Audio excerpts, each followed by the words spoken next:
Tapi ayat Alkitab yang kita baca ini nggak cukup. Bukan nggak cukup pewahyuannya, cukup.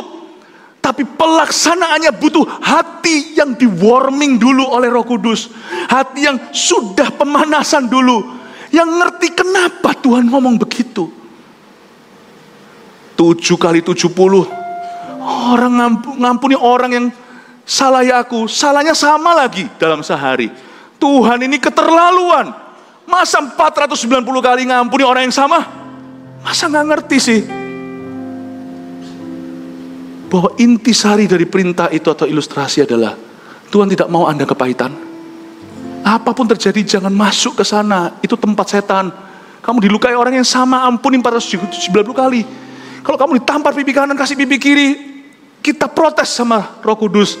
Apaan itu? Sadarkah Anda hati Allah yang tertulis letterlock di depan mata? Kayaknya berat, tapi kalau kita ngerti spirit of the law, roh daripada hukum itu sendiri, jadi ringan buat kita. Oh ternyata, aku kalau ditampar pipi kananku, aku beri. Tunggu, jangan ngomong pipi kirinya dulu. Aku beri, sana lukai, aku beri. Kamu mau menjadi orang kepahitan yang suka melukai kiri kanan, peduli amat. Aku memilih selalu menjadi pemberi, pemaaf, pengampun, supaya hidupku selalu jadi berkat buat orang lain dan diberkati. Kasih tepuk tangan sama Tuhan. Sadarkah Anda, the spirit of the law membuat kita tidak akan taat setengah-setengah? Membuat kita jadi mudah ngerti, oh kenapa Tuhan ngomong begitu. Ketika Tuhan berkata jangan 10 perintah Allah, kan dihindari orang. Jangan ada Allah lain padamu. Kenapa Tuhan itu picik sekali, suka cemburu? Kalau ada, sana masuk neraka. Karena Yesus satu-satunya jalan. Kalau Yesus dimadu, Yesus gak mau. Pelihara hari Sabat. Kenapa gak bisa kerja 7 hari? 365 hari setahun. Terusin, ginjalnya yang gagal. Jangan berzina. Loh, tapi kan beautiful girls wherever you are. Cowok, cewek dan sebagainya. Karena kalau sampai ada pihak ketiga, rumahmu tidak akan bahagia. Sudah considered, sudah tergolong broken home. Oleh karena itu ya Tuhan, minimal kami taat pada firman-Mu. Sebagai wujud cinta kasih kami kembali, sebagai bentuk rasa apresiasi punya Tuhan di hidup ini, ajari kami Tuhan untuk punya roh yang taat dan setia. Biarkan ya Tuhan kami boleh bertumbuh di dalam perkenanan-Mu, dan jemaat ini makin hari makin dikenan oleh Tuhan. Setiap orang yang ada di tempat ini maupun yang mendengarkan lewat online dan juga rerun, aku berdoa satu persatu Kau akan ajari jalur perkenanan Tuhan. Kami tidak mau setengah-setengah. Kami ingin iman kami sungguh-sungguh dan sungguh-sungguh radikal mengikut-Mu Tuhan. Kami tidak mau kekristenan kami suam-suam kuku. Roh Kudus berbicara, berikan pada hamba-Mu ya Tuhan urapan untuk jemaat-Mu bertumbuh, bukan hanya sekedar kata-kata dan kalimat yang keluar dari mulut manusia, tapi biarkan pedang bermata dua berbicara, mengajari, menegur, memperbaiki dan memperlengkapi. Sembunyikan di balik salib-Mu dalam nama Yesus. Haleluya. Amin. Kebaktian ini sekarang judulnya jangan taat setengah hati. Jangan separuh-separuh sama Tuhan. Jangan tanggung gitu loh. Kalau cinta Kristus, cinta sungguhan. Kalau enggak, anti Kristus sekalian.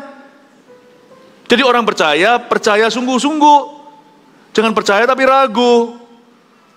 Mending jadi orang yang ateis, tapi mereka terang-terangan berkata tidak percaya Tuhan, meskipun kita semua tahu dari firman mereka salah sekali. Mereka salah paham sama sekali dengan kerohanian. Tapi kalau kita jadi orang itu jangan suam-suam kuku, dingin kagak, panas enggak, dimuntahkan nanti. Mari kita sungguh-sungguh dengan Tuhan. Saya ajak kita membaca langsung episode ketiga. Yunus pasal yang ketiga, ayat 1 sampai 10 pembahasan kita. Kita akan melihat langsung pada pertobatan Niniwe. Ya, singkat cerita, Yunus ini kan gak mau. Pertama kali disuruh, ayo pergi Niniwe, dia malah justru lawan arah. Bukan ke Niniwe, dia ke Tarsus. ke Tarsis. Lewat mana? Lewat Yope, Yafo. Kenapa saya harus cek di Alkitab saya? Karena namanya berubah nanti di zaman Kisah Para Rasul. Yope, hari ini Tel Aviv. Yang namanya Tarsis itu ya Saulus dari Tarsus itu, ada seorang pendosa yang terkenal sekali menjadi rasul wahid yang merintis gereja-gereja di luar golongan Yahudi, namanya Rasul Paulus. Tapi dulu namanya Tarsis, dia pergi melarikan diri ke Tarsis lewat pelabuhan namanya Yafo, Joppa, Java, Tel Aviv di Australia, di Israel. Kita lihat ayat 1 ya, sekarang taat jangan setengah-setengah. Datanglah firman Tuhan kepada Yunus untuk kedua kalinya, demikian. Bangunlah, pergilah ke Niniwe, kota yang besar itu, dan sampaikanlah kepadanya seruan yang kufirmankan kepadamu. Bersiaplah Yunus lalu pergi ke Niniwe sesuai dengan firman Allah. Niniwe adalah sebuah kota yang mengagumkan besarnya, 3 hari perjalanan luasnya. Mulailah Yunus masuk ke dalam kota itu sehari perjalanan jauhnya. Lalu berseru 40 hari lagi, maka Niniwe akan ditunggang balikan. Orang Niniwe percaya kepada Allah, lalu mereka mengumumkan puasa, dan mereka baik orang dewasa maupun anak-anak mengenakan kain kabung. Setelah sampai kabar itu kepada raja kota Niniwe, turunlah ia dari singgasananya, ditanggalkannya jubahnya, diselubungkannya kain kabung, lalu duduklah ia di debu, di abu. Lalu atas perintah raja dan para pembesarnya, orang memaklumkan dan mengatakan di Niniwe demikian, manusia dan ternak, lembu, sapi, dan kambing domba tidak boleh makan apa-apa. Tidak boleh makan rumput dan tidak boleh minum air. Haruslah semuanya manusia dan ternak berselubung kain kabung dan berseru dengan keras kepada Allah, serta haruslah masing-masing berbalik dari tingkah lakunya yang jahat dan dari kekerasan yang dilakukannya. Siapa tahu mungkin Allah akan berbalik dan menyesal serta berpaling dari murkanya yang bernyala-nyala itu, sehingga kita tidak binasa. Ketika Allah melihat perbuatan mereka itu, yakni bagaimana mereka berbalik dari tingkah lakunya yang jahat, maka menyesallah Allah karena malapetaka yang telah dirancangkannya terhadap mereka, dan ia pun tidak jadi melakukannya. Jangan lupa, benang merah judul khotbahnya adalah jangan taat setengah hati. Jangan taat setengah hati, jangan setengah-setengah kalau sama Tuhan. Mari kita lihat ayat 1, datanglah firman Tuhan kepada Yunus untuk kedua kalinya. Stop di situ. Dibutuhkan 2 kali untuk Tuhan bicara sama Yunus baru dia mau nurut. Berarti Yunus setengah-setengah. 50% tambah 50% baru 100%. 2 kali Tuhan ngomong baru sekali dia melangkah. Yunus pasal 1 ayat 1 nggak usah dibuka. Maka datanglah firman Tuhan kepada Yunus bin Amitai.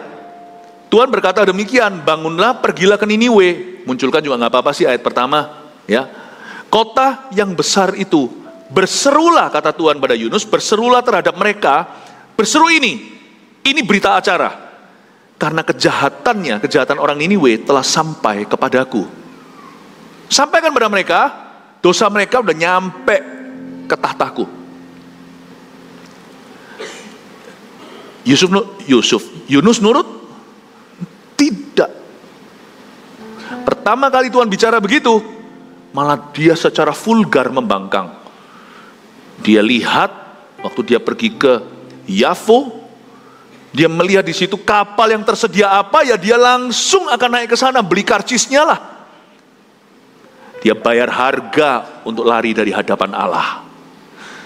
Orang bilang taat itu susah, nggak taat lebih susah, tetap bayar harga. Harga yang dibayar, karcisnya kali, enggak, badai taufan. Itu awak kapal hampir tenggelam. Barang-barang mereka semua nahas semua dibuang ke lautan supaya ringan. Lebih mahal nggak taat, lebih murah taat.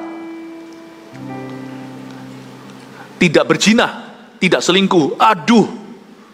Berzina dan selingkuh, waduh, bukan hanya dirimu yang sengsara, kemudian karirmu bisa kandas, keturunanmu cacat celah. Mereka harus dibesarkan di tengah-tengah rumah tangga yang terombang-ambingkan, dari broken home namanya. Harga nggak taat itu lebih besar. Harga dosa itu saking besarnya, Yesus yang mati untuk kita. Sekarang kita tidak perlu menghapus dosa. Setelah kita dihapuskan dosanya, tinggal taat berjalan dalam kebenaran, murah. Kalau Tuhan suruh kita ngampuni, murah. Daripada nanti sakit hati. Belum lagi ada berkat Tuhan ketika kita taat. Berkat itu tidak tentu materi, sukacita, so pasti, damai di hati. Tuhan suruh kita pelayanan. Kebaktian 1 tadi saya cerita, kebebasan saya direnggut, diambil seolah-olah, tapi dikembalikan dengan begitu rupa. Saya rasa kayak apa yang saya korbankan tuh gak seberapa dengan apa yang Tuhan kembalikan. Meskipun waktu kita melayani gak boleh pamrih. Jangan mikir gini loh, gue dapat apa. Persembahan juga gak perlu gitu, 30, 60, 100 kali ganda itu gak tentu materi ganti materi, mata ganti mata. When I give to the Lord. Dan saya tahu bahwa I cannot outgive God. Tidak mungkin saya bisa melampaui Tuhan dalam memberi, mengampuni, mengasihi, dalam berkorban, gak bisa. Murah harga ketaatan itu. Tapi Yunus gak mau. Maka Tuhan itu baik sekali loh. Tuhan kita itu, waktu saya baca ayat ini, belum lagi lanjut, baru ayat 1, datanglah firman kepada Tuhan kepada Yunus untuk kedua kalinya demikian. Saya dapat banyak sudah, baru baca 1 ayat. Allah kita itu adalah Allah yang memberi kesempatan kedua. Tuhan gak harus loh pakai Yunus. Bisa aja Tuhan berkata, aku apa kurang mulia? Kalau presiden perlu 2 kali telepon kantor kita untuk minta sesuatu, minta bantuan, bukan personal loh ya, kenegaraan. Ya menurut saya kita keterlaluan lah. Kita ditelepon pejabat saja langsung datang, ya kan? Ini raja di atas segala raja, masa ngomong perlu 2 kali? Kalau saya jadi Tuhan tersinggung lah, harga diri saya tercoreng lah, kemuliaan saya itu dicacat. Kalau saya telepon 2 kali, masih kejar orang itu gede kepala. Ayo coba, kalau sana konglomerat, semua orang dari Anda kepingin dapat berkat. Wah tiba-tiba dikontak, aku mau kamu jadi supplierku. Ditolak, mentah-mentah lagi, vulgar lagi semua orang tahu. Yunus itu kepergiannya, itu public news. Sehingga seluruh awak kapal itu tahu di sini ada nabi nakal. Nah, Tuhan apa nggak tersinggung? Orang-orang di kapal itu kan tahu semuanya. Mereka kan tidak mau lempar Yunus, tapi orang berdosa aja punya nurani. Orang Kristen kadang-kadang berani jegurkan orang. Hamba Tuhan namanya juga berani jegurkan orang, itu gimana? Ini orang-orang gak percaya, penyembah berhala, pelaut-pelaut yang suka superstitious. Lemparin Yunus aja mikir-mikir. Yunus berkata, udahlah lempar gua. Akulah biang lalang. Yang biang keroknya. Lempar saya. Semua orang tahu. Nah, bayangkan waktu Niniwe satu negara itu bertobat. Apa enggak awak kapal itu yang suka kiri kanan berlabuh di setiap pelabuhan internasional itu apa enggak dengar? Dan apa mereka enggak mikir miring tentang Tuhan? Oh, Tuhan itu butuh ya ternyata sama manusia ya. Dia itu sangat kebutuhan banget sama Yunus. Ditolak masih mauan Tuhan itu. Kira-kira Tuhan gak punya pilihan gitu? Ini gak ada bukti ya. Yunus punya timeline waktu dalam sejarah itu kurang lebih di saat-saat Elia naik ke sorga. Ya, saya gak ada teologi itu yang sempurna. Yang ada firman Tuhan apa adanya. Cuman teologi itu kan pengamat. Teologi, studi tentang Tuhan. Jadi kalau kita pelajari, kira-kira kemungkinan ada spekulasi ahli teolog berkata bahwa Yunus itu bisa jadi salah satu dari 50 nabi yang dapat suatu wangsit lalu ngomong sama Elisa, lu tahu nggak Tuhanmu itu akan diangkat ke sorga, Tuhanmu itu akan diambil hari ini. Dia salah satu yang 50 itu, 50 nabi itu. Paham ya? Tuhan nggak punya pilihan, minimal ada 50 nabi lain, ada Elisa. Tuhan nggak punya kandidat. Kenapa Tuhan itu terus-menerus milih kita ya? Sungguh ya, andai kata Tuhan tidak memberi kita masing-masing ini kesempatan kedua, saya rasa ruangan ini kosong hari ini, termasuk saya. Kalau tidak dikasih kesempatan lagi, kayaknya kita semua hari ini sudah tidak punya kualifikasi, kita semua sudah diskualifikasi. Betul nggak? Siapa di sini yang merasa duduk di sini berhak rasa, oh aku ini karena aku hebat, karena aku baik, karena aku saleh, karena aku suci. Ayo yang benar, jujur. Kalau Anda angkat tangan, saya tanya apakah Anda begitu? Berarti Anda berdusta. Semua kita pasti setuju, agree with me. Tak seorang pun di ruangan ini boleh bersaksi, aku di sini karena aku sempurna. Kita semua di sini sebaliknya harus bersaksi bahwa kita ada di ruangan ini karena kita pernah dan terus dan sempat mengecap kesempatan kedua yang Allah berikan. Betul atau betul? Betul atau enggak?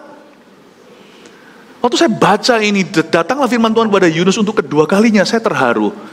That's also for me, itu juga untuk saya, untuk aku. Datanglah firman Tuhan kepada Yunus untuk kedua kalinya. Thank you Tuhan. Tuhan itu kayak merendah demikian rupa. Sudah diinjak-injak di kesempatan pertama, masih datang lagi ke aku. Yesus mengetuk pintu, udah dibanting tuh pintu di hadapannya, masih ketuk lagi. Yesus enggak punya harga diri kah? Sedangkan ilah-ilah lain itu kalau nggak pakai inilah, kalau tidak pakai persembahan korban tertentulah, kalau tidak pakai ritual-ritual tertentulah, masuk aja ke dalam rumahnya itu berbagai peraturan yang luar biasa.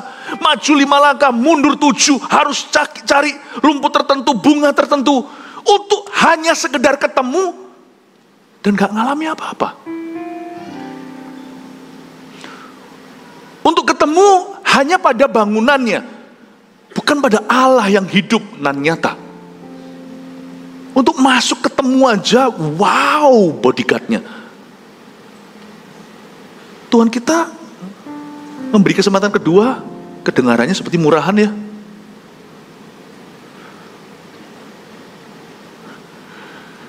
Itulah kasih Bapa. Kasih membuat orang itu mau murah untuk yang dikasihinya.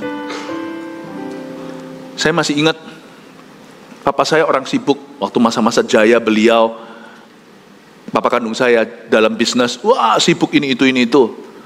Ya, jadi zaman dulu kalau orang itu mau buat jas, Papa saya itu punya textile business, tailor business. Itu dari orang biasa sampai orang-orang besar, dari pejabat sampai jenderal, diukurin gitu. Jadi kadang-kadang bikin appointment untuk ketemu, bikin janjian. Saya masih ingat saya pulang rumah telat banget. Papa saya padahal sibuk sekali, ditunggu di depan pintu. Di depan pintu. Orang lain janjian, zaman-zaman jaya nih, rame-ramenya. Orang mau bikin baju aja, tunggu kapan engkohnya ada. Nah papa saya bisa melihat itu, tahu, oh ini kurangnya berapa senti, lihat aja bisa tahu. Ya. Nah, jadi pegang aja gini dah, oh tahu ini tambah 2 kilo ya kok. Udah tahu. Saya sia-siakan waktu. Saya masih ingat saya pulang 12:30. Papa saya di depan, nggak ASEAN di depan nunggu saya pulang. You see, kalau saya bukan anaknya nggak mau kali papa saya. Orang kalau lagi jaya kan bisa gaya. Semua orang mau ketemu. Dalam bidangnya masing-masing lah, mesti ada orang-orang yang punya kemuliaan sendiri. Kita semua itu dikasih kemuliaan-kemuliaan kecil oleh Tuhan. Kalau kita setia. Saya mikir, orang lain antri, saya ditunggu. Ya karena kamu anaknya. Coba kalau saya bukan anaknya, mana mau? Kasih membuat orang itu banting harga, jadi murah. Makanya Yesus itu murah hati. Dia memberi kita kesempatan lagi. Tapi please jangan cobai dia. Dimanapun juga kita tidak bisa mengubah hakikatnya. Our God is the glorious. Our God is a glorious God. Allah kita adalah Allah mulia. Jangan cobai dia. Just because He is patient with you, hanya karena dia sabar denganmu, bukan berarti kau boleh mempermainkan dia. Hanya karena dia cinta padamu, kalau sudah dikasih kesempatan kedua, jangan jambal tunggu kesempatan ketiga. Ingatlah bahwa ketika Allah memberi kesempatan kedua itu karena K-A-S-I-H.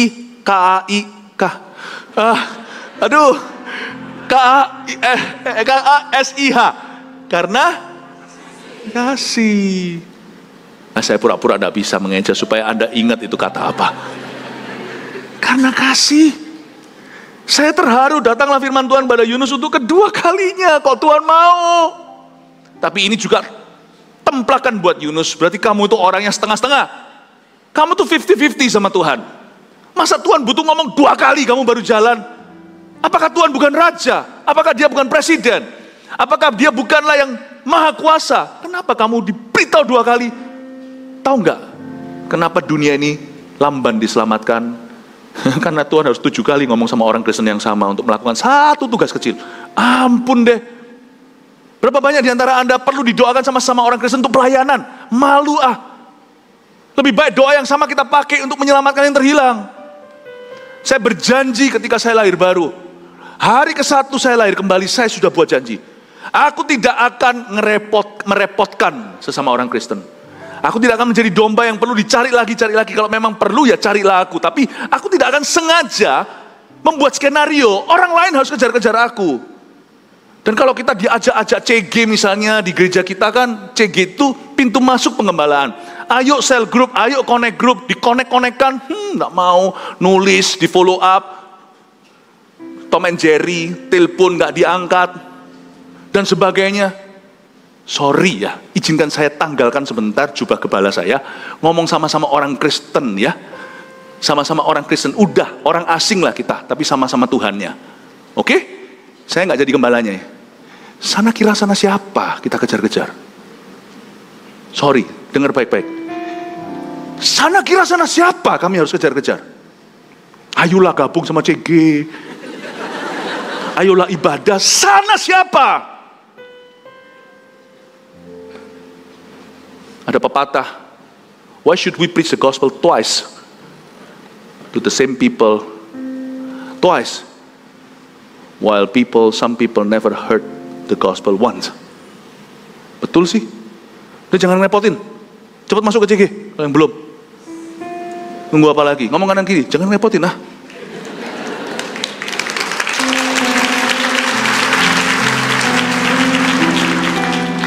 Kenapa harus 2 kali?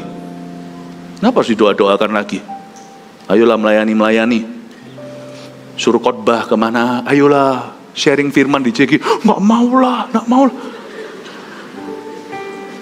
Itu Tuhan perasaannya gimana? Ya, nanti ngomongnya alasannya macam-macam. Ya aku nggak bisa ngomong lah, apalah. Tunggu ya. Kalau Tuhan suruh kita melakukan satu simple task, kalau itu presiden datang, minta kita beliin kopi, jangan kau tolak. Oh, boleh kita kasih, tetap harus lakukan. Tapi kita bisa merendahkan hati berkata, semoga Pak Presiden suka. Kalau nggak suka maaf ya.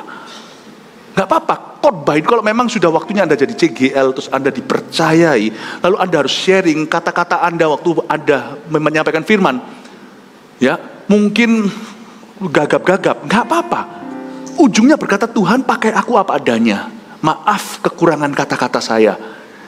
Melaku dulu, jalan dulu. Minta maaf kemudian. Tapi banyak orang itu minta maaf di depan, tidak pernah melakukan. Sorry, nggak bisa. Sorry, nggak mampu. Mendingan saya lakukan dulu, bisa dulu, mampu dulu, lalu terakhir saya berkata sorry kalau kurang. Tuhan nggak usah bicara 2 kali. Sana kira sana siapa? Tuhan nggak usah bicara 2 kali sama saya. Emangnya gua kira gua siapa? Saya rasa ini akan mengubah paradigma kita. Padahal baru ayat pertama, lanjut ayat kedua, kalau enggak Jingtian Buheja. Coba kita lihat sekarang ya, Tuhan bilang sama Yunus kedua kalinya demikian, bangunlah, pergilah ke Niniwe, kota yang besar itu, persis plek sama pasal 1. Tapi bedanya di sini. Bangunlah, pergilah ke Niniwe, kota yang besar itu, dan sampaikanlah kepadanya, catat ya, seruan yang kufirmankan kepadamu. Beda tipis, tapi bedanya bumi langit dengan ayat pertama. Ayat ke-1 itu glorinya Yunus penuh, sekarang sama Tuhan dijadikan installment. Tuhan ngertilah ya, kamu debu dan tanah.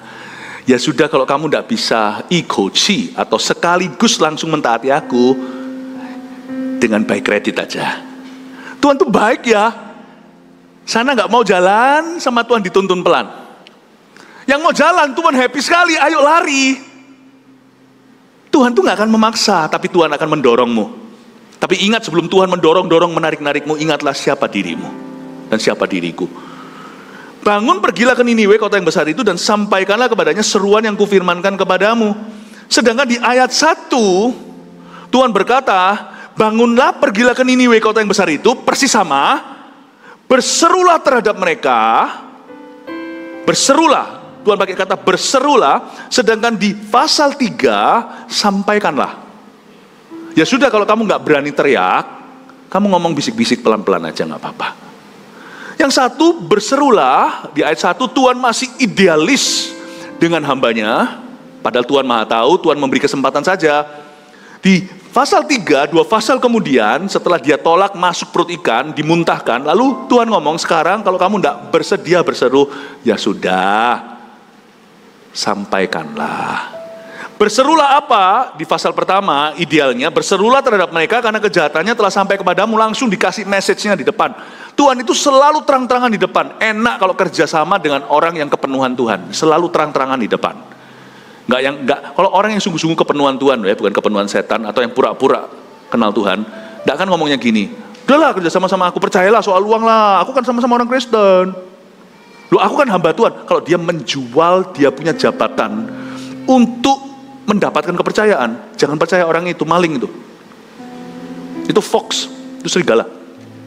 Orang kepenuhan Tuhan itu justru kalau dia semakin tinggi stratanya di dalam, bukan strata, semakin tinggi kepercayaan, kedudukannya di hadapan Tuhan, orang itu akan semakin merendah dan berkata, aku tidak mau nanti pelayananku dicacat. Kamu mau beli barangku, cek luar dalam. Suka kamu beli, kalau tidak cocok harganya, misalnya, tidak cocok harganya, kamu tawar. Kalau enggak, ya sudah win-win sama-sama. You tidak mau, saya juga nggak mau. Tapi kalau kita sama-sama berjabat tangan, udah fair-fairan. Kamu sudah lihat luar dalam kan? Saya tidak nipu apa-apa. Jadi kalau ada apa-apa, ini pure transaksi. Jangan kena ke ministry. Yang kayak gitu, kalau saya digituin, malah justru saya nggak cek. Oh, oke. Tapi kalau bilang, udahlah masa nggak percaya sama-sama. Oh, kita sama-sama loh pergi ke GMS. GMS itu keluar masuk juga. Kita juga nggak tahu kan, ada aja orang asing datang kemari, lalu pergi lagi. Justru yang ngaku-ngaku itu Anda harus lebih hati-hati. Tuhan itu selalu terang-terangan di depan.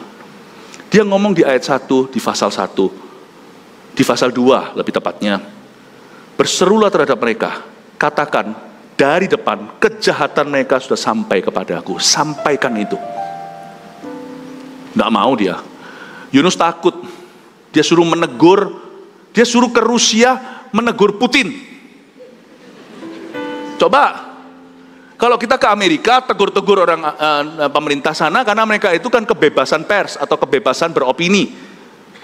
Kalau Anda pergi ke negara tentu, misalnya China, terus Anda jelek-jelekan, antara Anda nggak bisa keluar, atau Anda nggak bisa masuk lagi. Ini disuruh pergi ke sana. Ini suruh pergi ke Korea Utara. Niniwe itu adalah adik kuasa. Mereka tiraninya seperti Korea Utara, tapi kuasa, powernya, size-nya, glory of powernya kayak Rusia.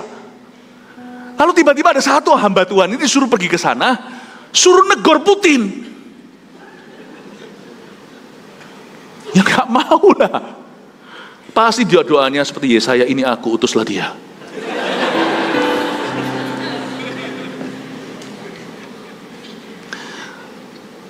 Tuhan ditolak kan? Coba lihat ya, Tuhan tidak Tuhan tidak berubah dahulu sekarang sampai selama-lamanya. Di dalam dirinya tidak ada pertukaran bayangan. Tapi Tuhan itu, saya bisa melihat kebaikannya dari pasal 3. Kalau orang itu taat setengah-setengah, Tuhan tidak akan buang di orang itu. Tuhan akan ambil setengahnya dan majukan dia sampai 3/4. Tuhan kita itu sabar menjemput kita. Bukankah dia Bapak dalam ilustrasi itu yang menunggu si bungsu pulang? Tuhan itu adalah Allah yang menuntun, tidak seperti yang kita kira, sukanya gebukin kita, enggak. Tapi ya kasihanlah, tolonglah, jangan ngomong gitu ya, jangan Anda laporkan ke Tuhan, saya ngomong Tuhan kasihan. Karena Tuhan tidak perlu dikasihani, Tuhan perlu dikasih, Tuhan harus dikasihi, bukan dikasihani. Cuman izinkanlah, kalau saya hubungannya dengan Tuhan seperti bapak anak, ya saya kasihanlah, jangan gituin bapakku lah. Tidak tahu tak sana itu, dia itu siapa, nyawamu itu di tangannya. Detik ini dia berkata, mati kau mati. Nggak peduli siapa dirimu. Tak tahukah dia siapa? Kenapa kita memperlakukan dia seperti sampah? Tapi Tuhan itu indah, baik sekali.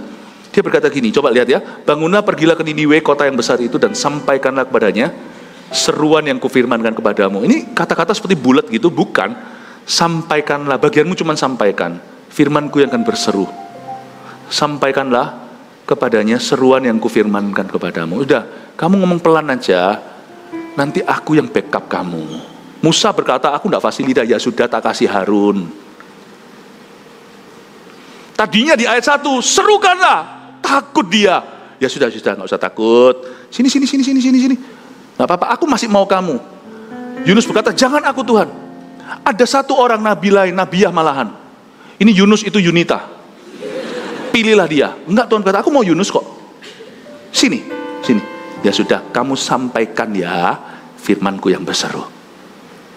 How good is your God? How good is He? Makanya itu bulu patah terkulai tidak akan dipatahkan. Yang sudah oglek-oglek itu nggak akan dikak sekalian. Sumbu yang pudar nyalanya tidak akan dipadamkan. Gambar rupa Allah itu di dalam diri seorang manusia itu pria dan wanita. Dulu waktu saya SD, pensil saya itu udah agak mau patah. Dasar laki-laki kan, langsung. Sebelah saya juga mau patah. Tapi teman sekolah saya waktu saya SD itu perempuan. Sama dia dikasih tensoblas. Lalu habis itu dibalut. Lalu habis itu pakai karetnya, dikasih karet gimana supaya masih bisa dipakai. Waktu saya lihat gitu, saya ingat hari ini Tuhan tuh kayak gitu. Yang udah patah sama Tuhan dibalut. Bukankah wanita juga dapat gambar rupa Allah? Ini bukan gender. Men and women both, laki dan perempuan dicipta dalam gambaran rupanya. Kelebihan kita masing-masing itu adalah dari Tuhan. Betapa indahnya Tuhan itu membalutmu. Bulu patah terkulai tidak dipatahkan. Dan bilang, ya sudahlah, kamu tidak kuat kan berseru, kamu sampaikan. Akhirnya untung ayat 3 Yunus nurut. Bersiaplah Yunus, lalu pergi ke Niniwe sesuai dengan firman Allah. Lega. Bersiaplah Yunus. Ini kalau sudah semakin turun berarti waktunya habis. Jadi saya naikkan supaya waktunya bertambah.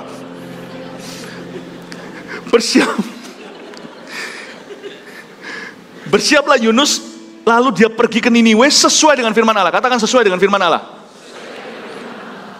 Dari tadi Yunus itu maksa Tuhan. Untungnya sudah melalui episode masuk perut ikan. Yunus itu memaksa Tuhan yang menyesuaikan dengan dirinya. Firman itu harus sesuai dengan mauku. Pernahkah Anda baca firman comot-comot cara begitu? Firman mana yang cocok sama saya? Bahkan kalau perlu datang ke hamba Tuhan, nubuatkan. Nggak cocok, loh. Mau dinubuatkan kok saya justru disuruh komitmen. Enggak wis, cari nabi lain. Kan gitu kan? Makanya domba itu bertumbuh bukan lewat suara nubuatan. Salah Anda kalau Anda kejar-kejar event-event pembicara-pembicara, salah. Domba itu tumbuh makan rumput hijau. Itu makanan gembala. Suara gembala itu yang menumbuhkan. Nubuatan itu mengkonfirmasi saja sekali-kali, meneguhkan. Kalau orang Kristen yang cari suara-suara nubuatan, nanti lu buat-buat, cari yang kita mau dengarkan. Kalau kita baca di sini, bersiap lalu Yunus, lalu dia pergi sesuai dengan firman Allah. Akhirnya dia mudeng, akhirnya dia ngerti. Nus, dalam hal hubunganmu dengan aku, kamu yang menyesuaikan sama saya, kata Tuhan. Bukan saya yang harus menyesuaikan sama kamu. Itu kerohanian yang salah. Kalau Tuhan harus menyesuaikan dengan dirimu. Ke gereja juga sama. Gereja memang ada beraneka ragam, ada banyak. Satu kota itu tidak cuma satu gereja, banyak gereja. Tidak boleh Anda itu cari gereja dengan cara, oke, mana yang cocok. Bukan, tapi cari kehendak Tuhan. Doa dulu, Tuhan, tuntun aku dalam hal-hal yang aku pahami maupun hal-hal yang aku belum bisa mengerti. Kasih aku suara hati, suara testimoni di dalam diriku. Dan aku lihat, pertama visinya itu berbicara keras enggak ke saya.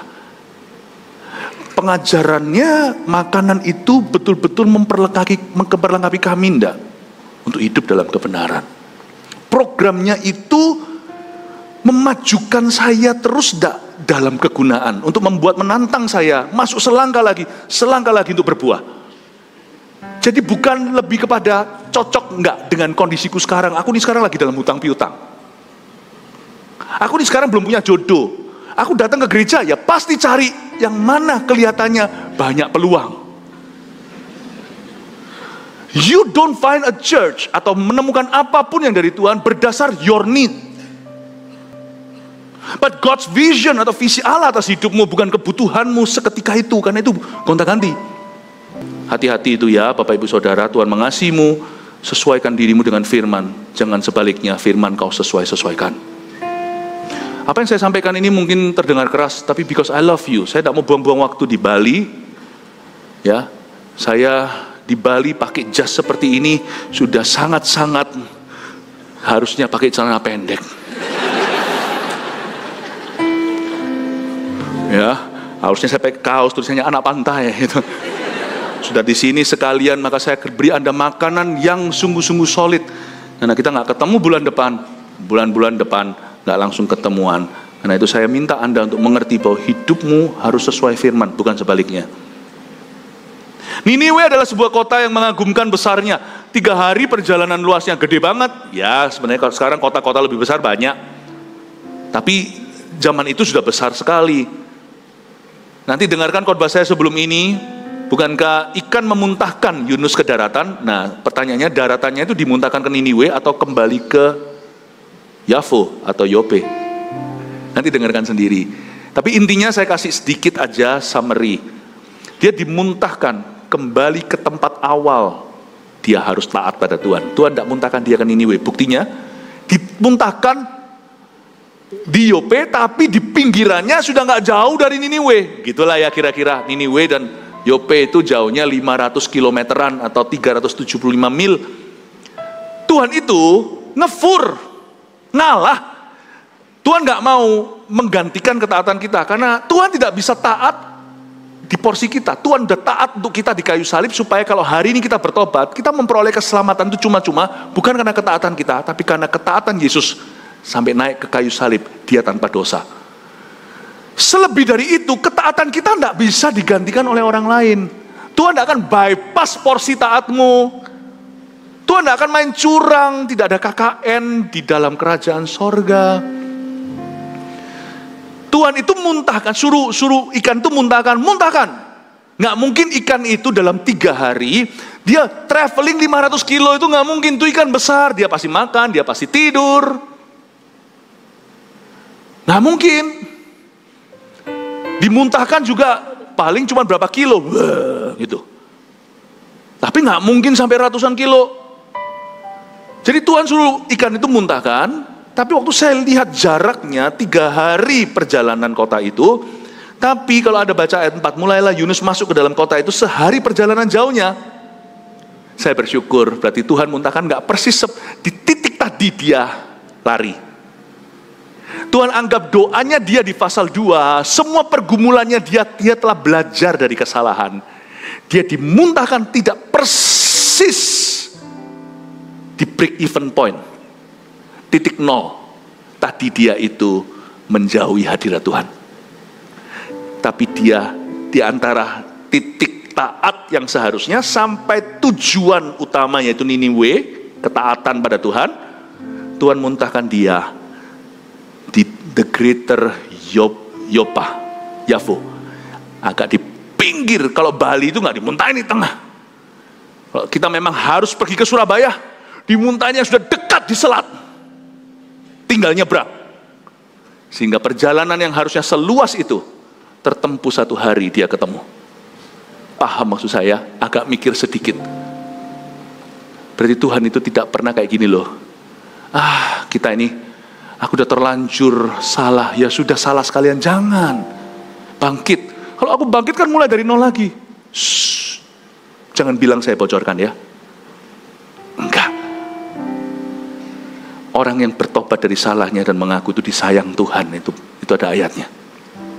Tuhan itu ngefur. Saya sama anak saya waktu kecil, anak cowok tentunya, wah gelut-gelutan, wah. Anak cewek juga, saya ajak gelut dulu. Ya, saya ajak gelut-gelutan, wah. Pernah sekali waktu saya dibanting anak saya, diranjang, wah, gitu. Anak saya bangga, aku menang. Lalu dia cerita sama mamanya, Daddy kalah loh sama aku. Semoga anak saya mulai menyadari bahwa saya ngefur. saya ngalah. Sebab kalau saya sungguhan mau kalahkan mereka, cuma pakai jari kecil saya, dia sudah nggak berkutik. Ya nggak juga lah, terlalu besar-besarkan. Tapi ya kurang lebih. Saudara Anda, Tuhan tidak suruh Anda mulai dari nol lagi. Ayo bangkit. Ayo melayani. Udah salah, aku udah salah sama sekali. Udah perbaiki kesalahanmu, apa yang bisa dipertahankan, pertahankan. Apa yang nggak bisa ya sudah relakan. Konsekuensi ada, hadapi semua bersama dengan Allah. Kita bisa. Tuhan tidak suruh kita mulai persis dari Yope tadi kita lari, tapi dari Yope yang sudah ke arah Niniwe. Oh haleluya, paham nggak pewahyuan ini? Nangkep nggak terang ini? Yang nangkep betapa baiknya Tuhan, kasih tepuk tangan untuk Roh Kudus. Mulailah Yunus masuk ke dalam kota itu sehari perjalanan jauhnya, lalu berseru. Lucu. Tuhan suruh dia apa? Sampaikanlah. Tapi malah justru ujungnya di ayat 4, berserulah dia. Tuhan bawa dia dari setengah-setengah itu ke 3/4, dia malah justru 100%. God is so good ya. Our God is an encourager. Ada kata bahasa Inggris encouragement. Ada kata lawannya adalah discouragement. Ada orang itu ya mulutnya itu jatuhkan semangat. Ngomong sama orang-orang itu selalu jadi pesimis. Tuhan kita bukan gitu. Tuhan kita lawan katanya, sebaliknya. Kalau ngomong sama Tuhan, makanya saya suka doa. Doa itu gak pernah merugi di pihak kita. Di pihak Allah merugi. Karena kalau kita doa, kita permintaannya banyak. Dari pihak kita gak pernah merugi. Orang kalau doa itu kayak ngobrol sama Tuhan. Ngobrol sama Tuhan 15 menit itu. Kelihatannya kita gak ngerasa apa-apa, gak lihat apa-apa. Tapi keluar itu hati kita dibangun. Aneh gak? Doa dan gak doa tiap hari itu beda. Karena orang yang ngomong sama Tuhan, sekalipun dia nggak ngerasa dia ngomong sama siapa-siapa, doa itu kan perlu menyangkal diri karena bosan dan boring. Tapi kalau kita taat saja, roh kita itu makan, keluar dari ruang doa kita, atau keluar dari ibadah seperti ini, pulang itu ya, hati kita encourage, dikuatkan. Tuh ada semangat hidup. Sama Tuhan itu ya, setengah jadi 3/4, 3/4 jadi 1. Nggak pernah rugi. Itu sifat Allah. Makanya orang Kristen yang penuh dengan Tuhan, penuh dengan Roh Kudus, pasti akan menjadi son of encouragement, kayak Barnabas. Yaitu menjadi anak penghiburan. Tapi kalau orang Kristen yang suka gosip, fitnah, yang selalu mulutnya jelek itu, menurut saya Tuhan cuma ada di teorinya. Mulutnya penuh dengan roh najis, bukan Roh Kudus. Dan Yunus berkata, dia berseru, 40 hari lagi, maka Niniwe akan ditunggang balikan. Nih saya tunjukkan ya. Ini orang masih belum bertobat. Jadi saya pro dan kontra dengan Yunus ya. Kadang pro, kadang kontra ya. Jadi pahami, ini kan story ya, ini ceritanya. Saya tunjukkan ya, ayat 4 ini. Dia tidak taat sepenuh dalam menyampaikan the full message, pesan Tuhan yang lengkap. Meskipun Tuhan ngomong di ayat 1, karena kejahatannya telah sampai kepadaku, kamu sampaikan dosanya dulu. Meskipun tidak tertulis di Alkitab, tapi saya percaya Tuhan itu kalau ngasih instruksi itu pasti komplit. Dan Yunus cuma memberitahu bagian hukumannya. Mungkin dia sedikit mau syukuri. Dan dia justru di hati itu semoga. Misalnya kalau ada orang punya makan. Lalu habis itu makan. Terus habis itu tiba-tiba diingatkan sama mamanya. Share dong sama temenmu. Oke, share. Aduh, ini cheesecake kesukaanku. Aduh, lu mau gak? Gak mau ya sudah. Gak niat tahu gak? Nggak niat. Orang gitu itu nggak niat beri. Jadi kalau ada orang masih tanya Anda datang ke rumahnya, ini ya, perlu makan? Tanya perlu makan, bilang enggak. Kecuali kalau waktu Anda datang sudah dihidangkan. Lalu orangnya maksa-maksa sampai memalukan. Ayolah makan, berarti orang itu niat. Kalau dia tanya, oh belum makan ya? Coba lihatin di kulkas ada apa? Mau makan nggak? Jangan mau. Paham ya? Oh ya mau, langsung pergi ke kulkas buka. Janganlah, kita tuh harus peka tahu kalau kita itu di welcome atau kurang di welcome. Kita harus tahu. Ya, Yunus itu nggak terlalu welcome pertobatan Niniwe. Sadari nggak? Niniwe selain dia takut bicara sama Putin di Rusia, tapi ini seperti orang Ukraina disuruh pergi ke Rusia, beritakan pertobatan, kalau mereka bertobat diampuni Tuhan. Coba bayangkan. Karena waktu itu Niniwe itu habisi Israel. Ini musuh bebuyutannya Israel. Ini musuh bebuyutan.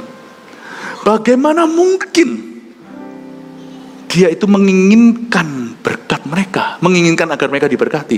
Jadi Yunus berkata 40 hari maka Niniwe akan ditunggang balikan. Kata ditunggang balikan itu sama dengan kata yang dipakai untuk menjelaskan bagaimana Sodom dan Gomora ditunggang balikan Tuhan. Tuhan tidak berkata kamu kutuki Niniwe. Tuhan hanya berkata serukan pada mereka, kejahatannya sudah sampai ke aku. Tapi bunyinya begini, kamu akan ditunggang balikan. Malah dikutuki. You see, sometimes you do your task, but not wholeheartedly. Kadang-kadang kita lakukan karena harus. Kita lakukan sesuatu karena memang harus kita lakukan. Tapi hati kita itu tidak sungguh-sungguh melakukannya. Dan kita tidak menginginkan hal itu. Misalnya disuruh sama siapa, ayo ini. Tapi jalan sambil menggerutu. Memang betul sih 40 hari lagi, kita tidak pernah tahu apakah terbukti 40 hari lagi kan itu Tuhan akan tunggang balikan. Karena nggak jadi dihukum, karena mereka bertobat.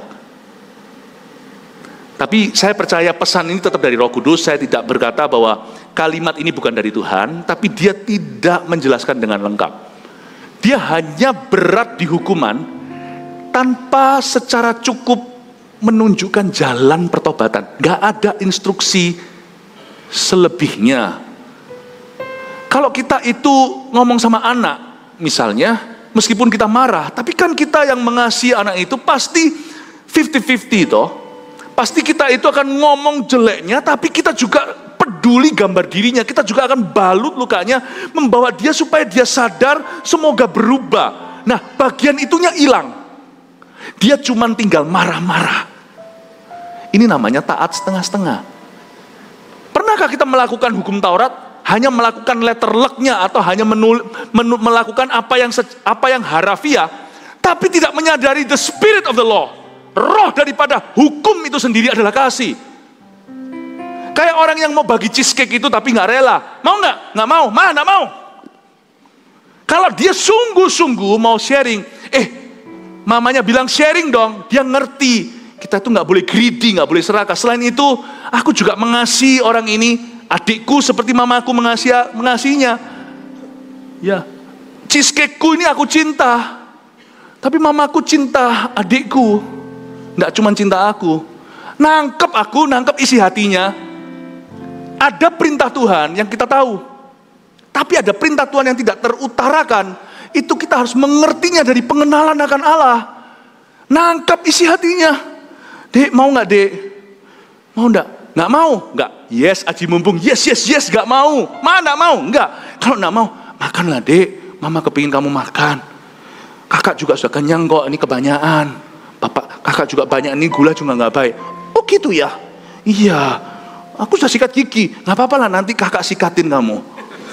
Setelah sikatin kamu, sikat kakak, sikat. Kita sharing sikat gigi sekalian. Ya. Tapi kalau kumur telan sendiri-sendiri. Ya. Adiknya yang tadinya nggak mau. Ya sudah makan. Enak loh kak. Ya kan? Seneng hati sama-sama. Mama lebih seneng lihat dari pinggir. Waduh anakku. Nangkep isi hatinya. Yesus mengusir setan. Murid-muridnya lihat bersama dia. Tiba-tiba ada satu orang yang mengusir setan di dalam namanya. Datanglah itu murid-muridnya yang sok jagoan. Guru. Seorang yang bukan pengikutmu mengusir setan demi namamu. Mana sih? Yesus berkata, khusus. Jangan rame lah. Siapa yang tidak melawan kita, di pihak kita. Nggak nangkep. Ngusir setan itu perintah, amanat agung. Tapi nggak nangkep hati Tuhan. Tuhan tuh kepingin orang lain dipakai.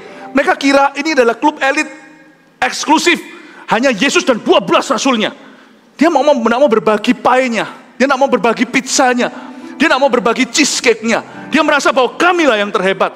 Kalau kamu ngerti dari dulu, hatiku tuh ingin mengangkat semua orang untuk menjadi hambaku. Aku ingin semua orang dipakai, bukan hanya kamu. Yosua pernah juga sedungu itu. Ketika Musa memberikan rohnya, Tuhan yang memberikan roh, sebagian roh Musa itu kepada mereka. Di perjanjian lama belum ada pencurahan, belum banyak. Hanya kepada orang tertentu seperti nabi, seperti imam, seperti raja yang diurapi.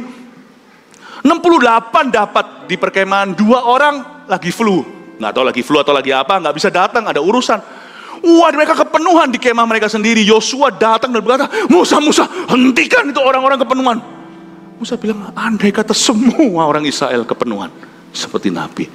Lu gak ngerti.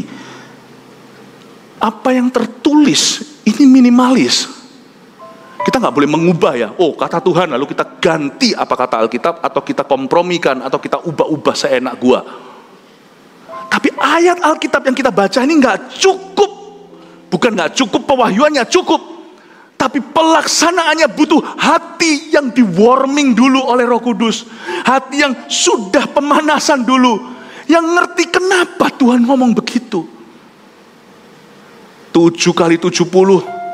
Orang ngampuni orang yang salah ya aku. Salahnya sama lagi dalam sehari. Tuhan ini keterlaluan. Masa 490 kali ngampuni orang yang sama? Masa gak ngerti sih? Bahwa intisari dari perintah itu atau ilustrasi adalah Tuhan tidak mau Anda kepahitan. Apapun terjadi jangan masuk ke sana. Itu tempat setan. Kamu dilukai orang yang sama, ampuni 490 kali. Kalau kamu ditampar pipi kanan, kasih pipi kiri, kita protes sama Roh Kudus. Apaan itu? Sadarkah Anda hati Allah yang tertulis letterlock di depan mata? Kayaknya berat, tapi kalau kita ngerti spirit of the law, roh daripada hukum itu sendiri, jadi ringan buat kita. Oh ternyata aku kalau ditampar pipi kananku, aku beri. Tunggu, jangan ngomong pipi kirinya dulu. Aku beri. Sana lukai, aku beri. Kamu mau menjadi orang kepahitan yang suka melukai kiri kanan, peduli amat. Aku memilih selalu menjadi pemberi, pemaaf, pengampun, supaya hidupku selalu jadi berkat buat orang lain dan diberkati. Kasih tepuk tangan sama Tuhan. Sadarkah Anda, the spirit of the law membuat kita tidak akan taat setengah-setengah? Membuat kita jadi mudah ngerti, oh kenapa Tuhan ngomong begitu. Ketika Tuhan berkata, jangan 10 perintah Allah kan dihindari orang. Jangan ada Allah lain padamu. Kenapa Tuhan itu picik sekali, suka cemburu? Kalau ada, sana masuk neraka. Karena Yesus satu-satunya jalan. Kalau Yesus dimadu, Yesus gak mau. Pelihara hari Sabat. Kenapa gak bisa kerja 7 hari? 365 hari setahun. Terusin, ginjalnya yang gagal. Jangan berzina. Loh, tapi kan beautiful girls wherever you are. Cowok, cewek dan sebagainya. Karena kalau sampai ada pihak ketiga, rumahmu tidak akan bahagia. Sudah considered, sudah tergolong broken home. Tidak sadarkah di balik jangan itu ada spirit kasih? Jangan mencuri supaya jangan ada rekornya. Jangan berdusta supaya lain kali kalau ngomong sama orang dipercaya. Orang suka ngeprank lain kali kalau sungguhan dia alami gak ada satupun yang percaya itu terjadi. Paling hahaha kamu bercanda. Sakit jantung, Tuhan sakit. Tolong. Mati sungguhan, ternyata kali ini gak ngeprank. Tuhan berkata jangan dusta, jangan suka bohong supaya lain kali dipercaya. Sewaktu kamu paling membutuhkan pertolongan, kamu dipercayai. God is so good. Anda baca ya, Yunus ini setengah-setengah nyampaikannya, tapi ya Tuhan tetap pakai sih. Makanya saya tuh kagum, Yunus ini urapannya dahsyat. Sungguhan ini orang setengah-setengahnya itu urapannya melebihi 100% sungguh-sungguh kita. Makanya jangan pernah kita itu speak down, talk down about Jonah. Ini orang dahsyat. Ini orang punya grace, kasih karunia yang jarang orang punya. Gak mau khotbah sambil gak mau satu negara bertobat. Kita mau. Tetangga satu pun belum tobat. The grace of God exist. Minta grace seperti ini. Kalau Yunus bisa, Anda juga bisa memperoleh kasih karunia seperti ini. Kasih tepuk tangan Tuhan. Terakhir ya,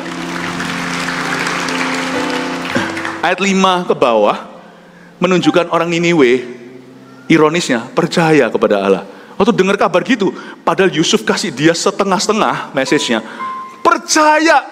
Itu memang betul Tuhan itu setia pada janjinya. Kamu sampaikan aja suaraku yang berseru, firmanku. Sungguhan loh, orang Niniwe itu percaya gak tanggung. Sampai rajanya pun turun dari singgasana.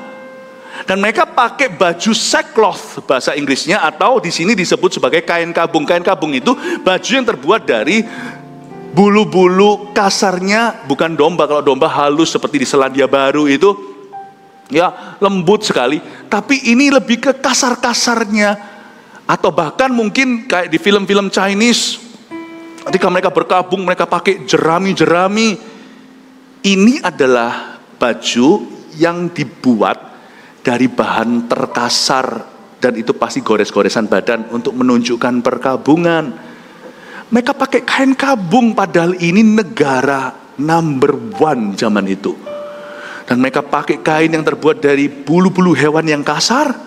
Rajanya pakai itu. Dan satu lagi yang lucu, saya mau tunjukkan totalitasnya. Lucu, hari itu ironisnya seorang nabi kalah sungguh-sungguh dalam ketaatan dibanding orang berdosa. Bangsa yang totally a sinner, bangsa yang berdosa, meresponi suara hati Tuhan, suara Allah dengan totalitas, bahkan tuntas titas. Saya kasih Anda kata baru. Bukan hanya totalitas, kalau Anda baca satu-satu itu tuntas. Sampai kalau Anda lihat, hewannya pun, binatangnya pun, kambing, domba, lembu, sapi pun semua gak boleh makan. Kalau Anda baca, yang pakai kain kabung itu bukan hanya manusia, tapi ternaknya juga, seolah-olah hewan-hewan itu turut berdosa. Ini kalau bukan tuntas titas apalagi.